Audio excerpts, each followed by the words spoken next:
مولانا عارف روم رحمۃ اللہ علیہ کتنے بڑے عامل تھے، کتنے بڑے مفکر اور کتنے بڑے پائے کے جید عالم تھے، لیکن جب تک مولانا رومی رحمۃ اللہ علیہ نے قطب وقت قطب زمان حضرت خواجہ شمس تبریز رحمۃ اللہ علیہ کا نورانی دامن نہیں پکڑا، اس وقت تک مولانا رومی نہیں بنے تھے۔ ایک دن یہی مولانا روم رحمۃ اللہ علیہ اپنے مدرسہ شریف میں اپنے شاگردوں کو علم دین کی کتابیں پڑھا رہے تھے۔ شاگرد بڑی محبت کے ساتھ مولانا رومی رحمۃ اللہ علیہ سے علم دین حاصل کر رہے تھے اور دیدار بھی کر رہے تھے۔ اچانک ایک ملنگ آ گیا۔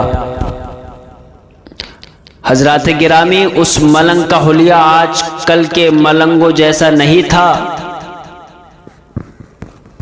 ہاں، تو میں یہ عرض کر رہا تھا، مولانا روم رحمۃ اللہ علیہ اپنے شاگردوں کو علم دین پڑھا رہے ہیں اور بڑے جوبن میں درس شروع ہے۔ اچانک ایک ملنگ آ گیا، کپڑے پرانے، بال بکھرے ہوئے، لیکن چہرے سے نور نکل کر آسمان دنیا کی طرف جا رہا ہے۔ وہ ملنگ آیا اور آ کر مولانا روم رحمۃ اللہ علیہ کے پاس بیٹھ گیا۔ مولانا پڑھاتے رہے، وہ دیکھتا رہا۔ آخر کار تھوڑی دیر کے بعد وہ ملنگ بابا بولا، مولانا این چیست، یہ کیا پڑھا رہے ہو؟ مولانا نے جواب دیا کہ بابا ای قیل و قال است، تو نمی دانم کہ بابا ملنگ یہ قیل و قال یہ صرف نحو اور فقہ کی کتابیں ہیں، تو نہیں جانتا۔ ملنگ خاموش ہو گیا۔ تھوڑی دیر کے بعد ملنگ نے پھر وہی سوال کیا کہ مولانا این چیست، کہ یہ مولانا یہ کیا پڑھا رہے ہو؟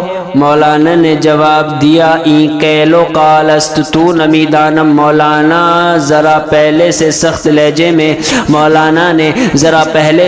لہجے میں جواب دیا کہ بابا کہہ جو دیا، یہ قیل و قال ہے، یہ صرف نحو فقہ منطق کی کتابیں ہیں، تو نہیں جانتا۔ بابا ملنگ چپ ہو گیا۔ تھوڑی دیر کے بعد پھر بولا، مولانا این چیز کہ مولانا یہ کیا کر رہے ہو؟ این چیز کہ مولانا یہ کیا کر رہے ہو؟ وٹ آر یو ڈوئنگ، تسی کی کر رہے ہو؟ اب تو مولانا غصے میں آ گئے اور سختی سے جواب دیا کہ بابا یہ قیل و قال است تو نمی دانم۔ بابا بار بار ہمارا سر کیوں کھا رہے ہو؟ ایک بار جو کہہ دیا کہ یہ قیل و قال ہے، یہ صرف نحو منطق فقہ فلسفہ ہے، تو نہیں جانتا۔ ملنگ بابا کو غصہ آ گیا اور اٹھا، لڑکوں اور مولانا روم کے سامنے سے ساری کتابیں اٹھا کر، ساتھ ہی ایک بہت بڑا پانی کا حوض تھا جو پانی سے بھرا ہوا تھا، 10-15 فٹ نیچا، اس کے اندر کتابیں پھینک دی۔ آپ جانتے ہیں آج سے سینکڑوں برس پہلے یہ پریس وغیرہ، اس طرح کی مشینیں اور اس طرح کی جگہ جگہ کتابت نہیں ہوتی تھی، بلکہ کئی سال کے بعد ایک کتاب تیار ہوتی تھی، اور وہ بھی ہاتھ کی کتابت سے۔ کئی سال کے بعد ایک کتاب تیار ہوتی تھی، وہ بھی ہاتھ کی کتابت سے، ہاتھ سے اس کو لکھتے تھے، اور وہ بھی کالی سیاہی سے۔ اگر ذرا سا پانی پڑا نہیں، حروف مٹے نہیں، ذرا سا پانی پڑ جاتا تھا، حروف مٹ جاتے تھے، لہٰذا وہ لوگ کتابوں کو اپنی جان سے زیادہ محفوظ رکھتے تھے۔ جب مولانا روم کی تمام کتابیں پانی کے اندر چلی گئی تو مولانا کو بڑا غصہ آیا۔ مولانا اپنا 5 کلو کا ڈنڈا لے کر اس ملنگ کے پیچھے لگ گئے اور شاگردوں کو بھی حکم دیا کہ اس بابا ملنگ کو پکڑ لو، جانے نہ پائے۔ اب ملنگ بابا آگے آگے، مولانا اور ان کے شاگرد ڈنڈے لے کر پیچھے اس ملنگ نے خوب دوڑایا۔ مولانا بھی پیچھے بھاگ رہے ہیں، مولانا کے شاگرد بھی پیچھے بھاگ رہے ہیں اس ملنگ کے۔ مولانا نے ڈنڈا اٹھایا، چل دیے ملنگ کے پیچھے۔ مولانا بھی، شاگرد بھی، ٹیچر بھی، اسٹوڈنٹ بھی پیچھے ملنگ کے۔ ملنگ نے مولانا روم رحمۃ اللہ علیہ کو اور ان کے شاگردوں کو خوب دوڑایا۔ دوڑانے کے بعد ملنگ بابا رک گیا، مولانا اور تمام شاگرد بھی رک گئے۔ آخر کار ملنگ سائیں رک گئے، مولانا اور تمام شاگرد بھی رک گئے۔ اب بابا سائیں پوچھتے ہیں مولانا کیا ہو گیا، میرے پیچھے کیوں دوڑتے ہو؟ مولانا عارف رومی رحمۃ اللہ علیہ نے جواب دیا، ملنگ سائیں تو نے ہماری زندگی کی کمائی کا ستیہ ناش کر دیا ہے، ہم پر تو نے بڑا ظلم کیا ہے، ہم نے بڑی محنت کر کے بڑے عرصے کے بعد کتابیں لکھوائی تھی لیکن تو نے سب کو ضائع کر دیا ہے، اور پھر آگے سے پوچھتے ہو کیا ہو گیا ہے؟ ملنگ سائیں نے پوچھا، بس یہی وجہ ہے جس سے تم اس قدر پریشان ہو گئے ہو، آؤ میں تمہیں تمہاری کتابیں حوض سے نکال کر دوں۔ مولانا نے کہا، بابا اب تو وہ کتابیں ضائع ہو چکی ہوں گی، سیاہی مٹ گئی ہوگی، حروف ختم ہو گئے ہوں گے، کیونکہ کافی عرصے سے پانی میں چلی گئی ہیں۔ ملنگ بابا نے فرمایا، مولانا آؤ تو صحیح، شاید بچ گئی ہوں۔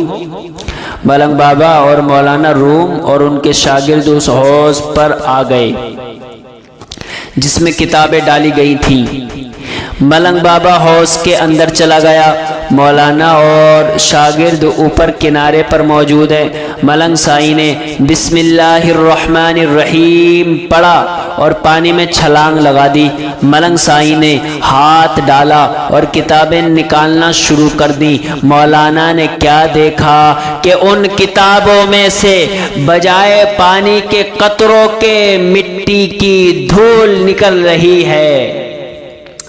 ارے بھائی ہونا تو یہ چاہیے کہ بھائی جب ہم نے پانی میں کتابیں ڈال دی تو وہ کتابوں میں سے پانی ٹپکنا چاہیے، عقل تو یہی کہتی ہے، دماغ میں تو یہی سوال پیدا ہوتا ہے کہ بھائی پانی ٹپکنا چاہیے جب پانی میں سے کتابیں لکھنی ہیں، مگر یہاں الٹا ہو رہا ہے کہ پانی میں سے کتابیں لکھنی ہیں تو پانی کی بوندیں ان کتابوں میں سے نہیں ٹپکتی بلکہ ان کتابوں میں سے مٹی کی دھول نکلتی ہے، دھول نکلتی ہے، مٹی نکلتی ہے، دھول نکلتی ہے، اور ایسا لگ رہا تھا کہ یہ کتابیں پانی میں ڈالی ہی نہیں۔ مولانا نے کیا دیکھا؟ ان کتابوں میں سے بجائے پانی کے قطروں کے مٹی کی دھول نکل رہی ہے اور کتابیں صحیح سلامت ہیں، ایسا لگتا ہے جیسے کتابیں پانی میں گئی نہیں۔ مولانا نے دیکھا بڑے حیران ہو گئے، مولانا نے دیکھا تو بڑے حیران ہو گئے۔ اب ملنگ سائیں چپ ہو گئے اور مولانا بول پڑے کہ ملنگ سائیں یہ چیز یہ کیا ہے؟ بابا ملنگ نے جواب دیا، ای حال است تو نمی دانم، اے رومی یہ حال ہے اس کو تو نہیں جانتا۔ اے ہائے ہائے، اے رومی یہ حال ہے تو اس کو نہیں جانتا۔ اور پھر وہ ملنگ وہاں سے دوڑا تو مولانا بھی پیچھے پیچھے دوڑے، اور مولانا یہ کہتے بھی جاتے تھے کہ مولوی ہرگز نہ شد مولائے روم، مولوی ہرگز نہ شد مولائے روم تا غلام شمس تبریزی نہ شد، کہ مولانا روم اس وقت تک نہ مولانا بنے تھے جب تک انہوں نے خواجہ شمس تبریز رحمۃ اللہ علیہ کی غلامی نہیں کی۔ مولانا روم اس وقت تک مولانا روم نہیں بنے تھے، روم کے مولانا نہیں بنے تھے جب تک انہوں نے خواجہ شمس تبریز رحمۃ اللہ علیہ کی غلامی نہیں کی۔ حضرات آپ جانتے ہیں یہ ملنگ بن کر آنے والا کون تھا؟ یہ غوث زماں قطب وقت حضرت خواجہ شمس تبریز رحمۃ اللہ علیہ تھے۔ جب تک مولانا روم شمس تبریزی کے مرید نہ بنے کوئی جانتا نہیں تھا، جب سے ان کی غلامی میں آئے تو پھر مولانا روم ہو گئے۔ سبحان اللہ، پورے روم کے مولانا بن گئے۔ ساقی تیرے کرم پہ بڑا ناز تھا مجھے، ساقی تیرے کرم پہ بڑا ناز تھا مجھے، ناکام جا رہا ہوں مقدر کی بات ہے، ناکام جا رہا ہوں مقدر کی بات ہے، اپنی تو اب تمام ہوئی داستان غم، دو اشک تھے جو دیدے تر سے گزر گئے، قوت عشق سے ہر پست کو بالا کر دے، دہر میں اس میں محمد سے اجالا کر دے۔